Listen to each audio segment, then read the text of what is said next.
जो अभी आप राम राज्य का बात बोल रहे हो। नहीं तो वो राम नहीं है तो राम राज्य कहाँ से आएगा? हाँ, नहीं मैं वही तो कह रहा हूँ। हाँ आप जो अभी पॉइंट बताए, जी। कोऑर्डिनेशन, एक दूसरे के साथ प्रेम हाँ भाव, without competition, with help in coordination and development, and कि आपका अंदर इगोइज्म नहीं हो, आध्यात्मिक विकास हो, यही सब पॉइंट था ना। जी आप यही चाहते हो ना कि बच्चों के अंदर ये डेवलपमेंट हो। जी। हाँ ठीक है। कैसे डेवलपमेंट हो?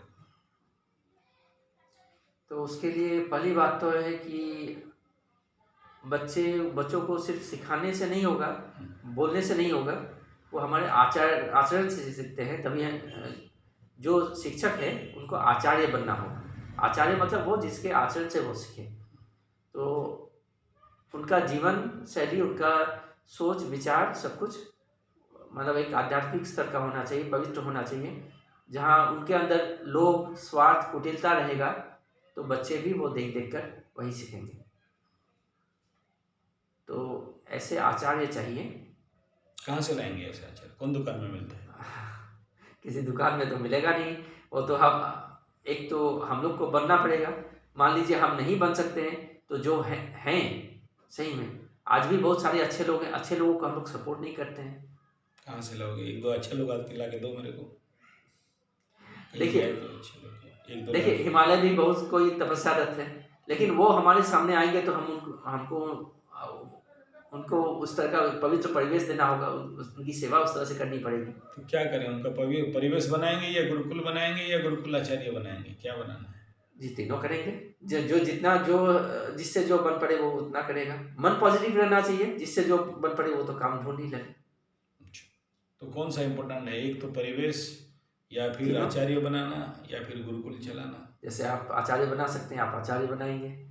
मैं अगर आचार्य नहीं बन सका, मैं कोशिश करूंगा। नहीं बन सका तो दूसरों को गुरुकुल बनाने में मदद करूंगा। कोई ऐसे आचार्य हैं तो उनकी सेवा करूंगा और लोगों को गुरुकुल की ओर मोड़ूंगा। और ये तो सिर्फ हमारे देश की बात हो जाएगी। आगे इसको आगे भी ले जाने वाला कोई होगा। पहल करना जरूरी था तो आगे फिर देखते हैं। आप लोग तो कर ही रहे हैं, बहुत पहले से गुरुकुल बना ही रहे हैं।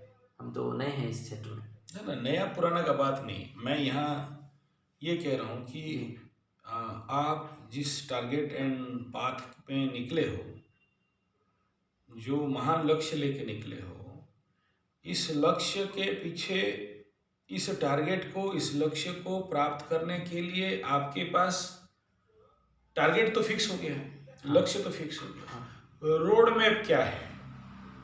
प्रश्न ये है। जी। रोड मैप ये है कि पहली बात है, जैसे आप लोग जहाँ जहाँ गुरुकुल बनाए हो, मैं जाकर सीखता हूँ, जानता हूँ कि क्या होता है ना, कैसे होता है। तभी मैं इसके बारे में कोई संतोषजनक माने थोड़ा बहुत ज्ञान आएगा, तभी मैं लोगों को बता सकता हूँ कि ये सॉल्यूशन है। और दूसरी बात है कि साधारण इंसान में धीरे धीरे ये जागरूकता आएगी कि आ, नहीं, गुरुकुल सिस्टम ही बेहतर है उसमें। और जो नॉर्मल जो एजुकेशनल सिस्टम है उसमें हमारे बच्चों का शोषण हो रहा है। और यही बात सिर्फ भारत में ही नहीं, दूसरे देशों में, क्योंकि सारे तो अभी हिंदू नहीं हैं। तो उस हिसाब से जो क्रिश्चियन है, बौद्ध है, मुसलमान है, तो ये इनमें भी ये भावना जो कॉमन पोर्शन है, ये जो एक्सप्लॉइटेशन वाला जो थीम लेकर मैं निकला हूँ, ये कॉमन थीम है।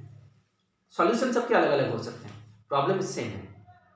तो जब दुनिया भर में, जैसे अमेरिका में बहुत कोई होम स्कूलिंग कराते हैं, वो जानते हैं कि सिस्टम उनको गलत सिखा रहा है। घर में स्कूल नहीं भेजते, घर में पढ़ाते हैं अपने हिसाब से। वो सिस्टम भी वहाँ बहुत प्रचलित है। तो जैसे सच्चे क्रिश्चियंस है, सच्चे मुसलमान हैं, आपस में जो भी रहे, आपस में जितना भी है, जो भी सही है गलत है, लेकिन हमारा एक कॉमन ये चीज़ है कि हम एक बनाने वाले पर यकीन करते हैं।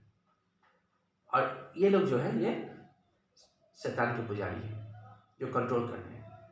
तो जब एक ड्रिफ्ट आएगा मतलब मेन स्ट्रीम से चारों ओर जब लोग जाने लगेंगे, जब अवेयरनेस बढ़ेगा, मान लीजिए एक बच्चा मेन स्ट्रीम से हट जाता है तो उसके अड़ोस पड़ोस के लोगों में भी वो जिज्ञासा आएगा, उससे 10 लोगों को कम से कम अवेयरनेस आएगा कि हाँ ये ऐसा कारण था, ऐसा है ये वो। तो इस तरह करके बात फैलती जाती है। जिस तरह से भारत को सही में आज़ादी मिली थी, वो लाल किले में जो INA सोल्जर्स का जो ओपन ट्रायल हुआ था, उससे वो चिंगारी फैली थी। 1945 से 1946 तक जो ट्रायल चले थे, तो मतलब भारत के सिपाही बगावत पर उतर आए। भारत जो अंग्रेजों में थे वो लोग खिलाफ हो गए जब उनको सारा माजरा समझ में आने लगा, और वो लोग अंग्रेजों को भूलकर देश के लिए उनका पहले वो लोग सोचते थे कि हमारे मालिक हमारा नमक खाए हैं, हम उनका नमक खाए हैं, लेकिन फिर उनमें यह होश आने लगा कि नहीं, ये तो हमारा शोषण कर रहे हैं हमारे ही माध्यम से, देश तो हमारा है। अब तब जाके वो बगावत बहुत जगह करने लगे। कितना टाइम लगा उतना अवेयरनेस आने के लिए? ज़्यादा समय नहीं लगा था। मतलब समझ लीजिए कि जैसे INA का जो ओपन ट्रायल शुरू हुआ था 1945 के शायद सितंबर से शुरू हुआ था, 1946 के मई तक चला था। बीच में ही नौ विद्रोह हो गया 1946 के फरवरी में। तो समझ लीजिए 3 महीना और 5 महीने में, ठीक है। तो सिग्नल से था HMIS तलवार, वहाँ से बगावत शुरू हुआ। तो उनका वो लोग शुरू में यहाँ भी इतिहास हमको सही नहीं बताता है, उनको ये बातें दबा दी गई हैं। वो शुरू में आज़ादी का भी मांग रखे थे,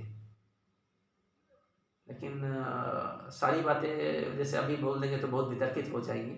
हम जिनको महान समझते, जिनको भगवान मान कर चले हैं, और तो उनकी मतलब सारी बातें सही नहीं थी। वो राजनीति बहुत जटिल है, तो उनको वो मांग हटाना पड़ा। और फिर जो रॉयल इंडियन एयरफोर्स है, उनमें जो भारतीय सिपाही थे वो भी बगावत कर बैठे। उनको बोला गया था कि इस पर जाके बम गिराओ, वो लोग नहीं माने, वो लोग मतलब स्ट्राइक पर चले गए। तो अंग्रेज देखे कि ये हमारे हाथ से जा रहे हैं, अब तो हम तो कमज़ोर हैं यहाँ भारत में। जैसे अपने इंग्लैंड से सिपाही लाएंगे, चाहे आर्म्स एम्यूनिशन लाएंगे, तो सेकेंड वर्ल्ड वॉर के बाद वो हालत भी नहीं है, टूट चुके हैं। तो उसके बाद सबसे बड़ी बात हुई, जबलपुर आर्मी कैंप में रिवोल्ट हो गया, छोटा सा एक, उसके ही कुछ दिनों बाद, ज़्यादा समय नहीं लगा था लोगों को जागने में, बस वही 5 महीने। और भारत में जगह जगह पर कहीं पोस्टल स्ट्राइक, कहीं रेलवेज का स्ट्राइक, कहीं कुछ मालाबार पुलिस का ये हो गया, स्ट्राइक हो गया। इस तरह बहुत जगह मुंबई में लोग नौ विद्रोह जो हो रहा था उसके समर्थन में निकल गए, नेताजी का फोटो लेके। ये बातें इतिहास से क्यों छुपाई गई है, बताइए। इतिहास हमेशा शासक वर्ग ने अपने हिसाब से इस्तेमाल किया, ब्रेन वॉश करने के लिए, अपने हिसाब से कंडीशनिंग कर लिया। तो यहाँ पर मैंने बहुत जल्दी ही ये चेतना की लहर फैल गई थी। लोगों को जब मतलब बिना कोई कॉपीराइट, बिना कोई पेटेंट के निस्वार्थ भाव से भगवान की सेवा के लिए, लोगों में भी ईश्वर है, अच्छाई भी है बुराई भी है, तो अच्छाई पर ध्यान देते हुए जब जैसे हम निकल आए ना, तो हमको लोगों से मतलब हर जगह बहुत प्यार, बहुत सम्मान मिला। मैं लगभग यही 2-4 बैग लेके, अपना लगेज लेके निकल आया, और कहीं से देखिए आज भी गिनी के घर से खाना आ गया। तो जो सुनते हैं, जो जानते हैं, वो मतलब लोगों में वो अच्छाई अब है। जब वो कहीं देखते हैं कि हाँ कुछ हो रहा है अच्छा, वो मदद करने चले आते हैं। तो इस पर जब मैं अपना धंधा करने लगूंगा, अपना कॉपीराइट, अपना पेटेंट बना लूंगा,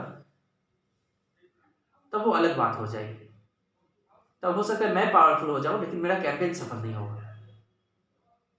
लेकिन जब मैं लोगों की सेवा के लिए, ईश्वर की सेवा के लिए करूंगा, तो लोग भी मतलब सुनेंगे, बात फैलाएंगे और बहुत मदद मिल रही है मुझे लोगों से। बहुत उम्मीद है कि तो बात अभी थमेगी नहीं। चलिए, आपका बात तो क्लियर